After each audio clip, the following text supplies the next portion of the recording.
Private file లో మరొక breaking news మనకు అందుతోంది. కేంద్రం ఒక కీలక డెసిషన్ తీసుకుంది.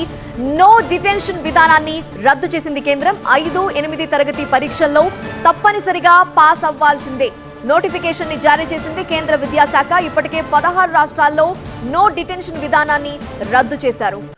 అందరికీ నమస్కారం అండి. కొద్ది రోజుల కింద కేంద్ర ప్రభుత్వం రైట్ టు ఎడ్యుకేషన్ యాక్ట్కి సంబంధించి కొన్ని కొత్త రూల్స్ తీసుకొచ్చింది. కేంద్ర ప్రభుత్వం నడిపించేటటువంటి స్కూల్స్, కేంద్ర విద్యాలయాలు, నవోదయ విద్యాలయాలు లాంటి కేంద్ర ప్రభుత్వం నడిపించేటటువంటి విద్యాలయాల్లో ఈ డిటెన్షన్ పాలసీని తీసుకొచ్చాయి.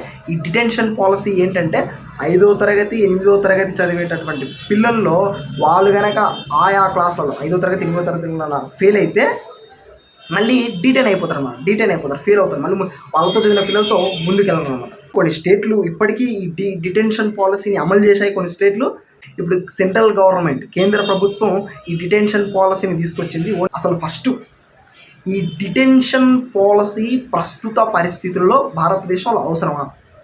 5వ తరగతిలో ఫెయిల్ ఒక 5వ తరగతి పిల్లవాడు సరిగ్గా పాఠాలు నేర్చుకోవట్లేదంటే తప్పెవరిది? టీచర్స్దా, పేరెంట్స్దా, సొసైటీదా, ఈ గవర్నమెంట్స్దా? ఆ పిల్లోడిదైతే తప్పు కానే కాదు ఆ వయసు. అసలు ఫస్ట్ ఆఫ్ ఆల్ భారతదేశంలో విద్యా వ్యవస్థ బాగుందా? ఒక దేశ అభివృద్ధి అనేది ఆ దేశం యొక్క విద్యా వ్యవస్థ పైన ఆధారపడి ఉంటుంది. అసలు ఫస్ట్ ఆఫ్ ఆల్ భారతదేశంలో విద్యా వ్యవస్థ నాశనం అయిపోయింది. అసలు సమస్య ఎక్కడుంది, ఎక్కడ పరిష్కారం చూపించాలి? దేశంలో గవర్నమెంట్స్ చేసే NAS, నేషనల్ అచీవ్మెంట్ సర్వే, ఈ సర్వేని చెప్తుంది ఈ 10వ తరగతి చదివే ఈ విద్యార్థులలో 96% పాస్ పర్సంటేజ్ అంట. 96% పాస్ పర్సంటేజ్ అని ఈ NAS, నేషనల్ అచీవ్మెంట్ సర్వే వాళ్ళే చెప్తారు. మళ్ళీ వీళ్ళే ఈ 10వ తరగతి పిల్లల్లో ఏమాత్రం అర్థమవుతుందంటే గణితంలో 10% అంట, సైన్స్లో 8% అంట, ఇంగ్లీష్లో 6% అంట. అంటే వాళ్ళకి అర్థమయ్యేది, వాళ్ళకి వచ్చేదేమో ఇంతనంట, కానీ పాస్ పర్సంటేజ్ మాత్రం 96 అంట. ఏంటి అసలు? గవర్నమెంట్లు చెప్తున్నాయి. మళ్ళీ ఇది పరీక్షలే కదా, మన ప్రతిభ ఈ పరీక్షల్లో కనిపించలేదు కదా. నిజంగా విద్య అందుతుందా అందట్లేదా గవర్నమెంట్ ఆలోచించాలి. అంతేగాని పరీక్షలు, అది కూడా చిన్న వయసులో 5th క్లాస్లో డిటెన్షన్ పాలసీ ఏంటంటే అసలు. మళ్ళీ ఇదే గవర్నమెంట్లు, ఇదే సర్వే కొన్ని రిపోర్ట్లు చెప్తున్నాయి 15 లక్షల మంది ఇంజనీర్లను ప్రొడ్యూస్ చేస్తుందంట ఇండియా. ప్రపంచంలోనే ఎక్కడ లేనట్టుగా 15 లక్షల మంది ఇంజనీర్స్ను ప్రొడ్యూస్ చేస్తుందంట. మళ్ళీ కొన్ని కంపెనీలు ఇదే సర్వేలు మళ్ళీ ఏం చెప్తాయి, ఈ 15 లక్షల్లో 15% మందే జాబ్స్కి ఉపయోగపడతారు, మిగతా వాళ్ళు ఉపయోగపడరని మళ్ళీ వీళ్ళే చెప్తారు. మళ్ళీ తప్పెక్కడ జరుగుతుంది? ఎడ్యుకేషన్ బాగాలేదు. ఫస్ట్ భారతదేశంలో ఎడ్యుకేషన్ సరిగ్గా లేదు. వీళ్ళేంటంటే ఈ ప్రభుత్వాలు వీళ్ళందరూ కూడా ఈ పరీక్షలే ప్రామాణికంగా తీసుకుంటున్నారు. కాబట్టి విద్య భారతదేశంలో దరిద్రంగా తయారైపోయింది. విద్యను పట్టించుకోండి. అసలు సమస్య ఎక్కడుందో దాన్ని సరిగ్గా ఆలోచించి ఆ సమస్యకు పరిష్కారాలు చూపండి. అంతేగాని ఈ డిటెన్షన్ పాలసీలు అవి తీసుకురావడం, చిన్న వయసులోనే పిల్లలను ఫెయిల్ చేసి పారేసి అక్కడనే కూర్చోబెట్టడం, ఇవి కాదు. నిజంగా విద్య నాశనం అయిపోయిన మాట వాస్తవం. భారతదేశంలో విద్య నాశనం అయిపోయింది.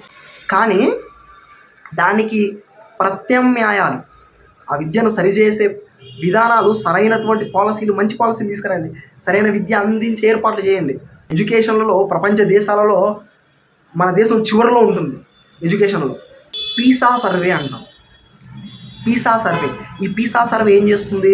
ప్రపంచంలోని ఆ పీసా సర్వేలో సభ్యత్వం ఉన్నటువంటి దేశాలలో ఎడ్యుకేషన్ ఏ విధంగా ఉంది, మ్యాథమెటిక్స్ అయితే ఫార్ములాస్ ఉపయోగించి ఏమాత్రం ఆ ప్రాబ్లమ్ని సాల్వ్ చేస్తున్నారు, సైన్స్ అయితేనేమో ఏ విధంగా సైంటిఫిక్గా ఏ విధంగా పరిశోధిస్తున్నారు, లాంగ్వేజెస్ అయితేనేమో ఏమాత్రం చూసి చదవగలుగుతున్నారు, చదివిన దాన్ని ఏమాత్రం అర్థం చేసుకోగలుగుతున్నారు అనే వీటిని మాత్రమే 18 సంవత్సరాల వయసున్న పిల్లల మధ్య వీటిని మాత్రమే ఈ పీసా సర్వే వాళ్ళు ప్రపంచ దేశాలలో సర్వే చేస్తారు. అందులో సభ్యత్వం ఉన్న దేశాలు 2009లో 73 countries participating in the Pisa survey. India rank is 72, not top, bottom. First నుంచి కాదు, బాటమ్ నుంచి రెండోది. 73 దేశాలు పార్టిసిపేట్ చేస్తే 72 ర్యాంక్ ఇండియాది. అంత దారుణంగా ఉంటుంది భారతదేశంలో ఎడ్యుకేషన్. మరి టాప్లో ఉన్నది చైనా, అమెరికా, ఫిన్లాండ్, సింగపూర్, ఇట్లాంటి దేశాలు. ఇంత జరిగింది కదా 2009లో. తర్వాత మళ్ళా మన గవర్నమెంట్స్ వీళ్ళందరూ ఆలోచించారు ఎక్కడ తప్పు జరిగింది అనేది చూసి ఏమన్నా చేంజ్ చేస్తారని అనుకుంటే ఏం చేశారో తెలుసా? మన పొలిటీషియన్స్, మన గవర్నమెంట్స్ వీళ్ళందరూ India not participating in the PISA survey. కాబట్టి భారతదేశంలో విద్యా వ్యవస్థ నాశనం అయిపోయింది. ఎడ్యుకేషన్లో ఎక్కడ తప్పుందో ఈ గవర్నమెంట్స్ చూసి మంచి విధానాలు, మంచి పాలసీలు తెస్తారని కోరుకుంటూ ముగిస్తాం. నమస్కారం.